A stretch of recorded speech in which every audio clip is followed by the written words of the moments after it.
Good morning everyone!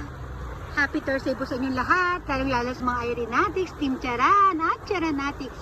O ayan, nandyan yung ating yung pinakahari ng mga tagak. Ayan. Meron kasi silang tinawag niya yung kanyang mga yung mga kasamahan. Ito pupuntahan natin alam natin kung bakit. Hayun sila sa banda doon, ang dami nila. Wala yung mga bibi, sila lang po talaga ngayon kasi sila ay nagtitipon-tipon para magpapaalam na sila kay Kim. Last day na ngayon ni Kim Uwi na siya ng Pilipinas. Ayan sila lahat. Nakikita nyo yan. Malulungkot ang bawat isa. Ayan.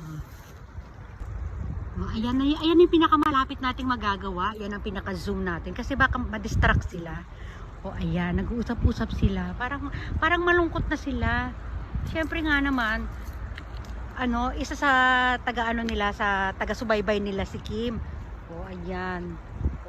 Hindi natin alam kung ano yung pinag-uusapan nila. Baka yun kino-comfort niya yung isa, nakikita mo yun. Ay nako, nagtatampisaw yung isa tawag doon? Kumbaga sa bata, para siya nagtatantrums. Ayan nagpapadyak-padyak siya. Ayaw daw niya, malungkot. Yan yung pinakamalungkot kasi yan yung pinaka-close ni Kim yan. Tignan mo hindi niya malaman kung anong gagawin niya. Sobrang lungkot niya. Ang dami niyang luha. Nakikita niyo, napapalibutan siya ng luha. Puro luha niya yan. Grabe yung iyak niya. Ang dami humahagulol siya.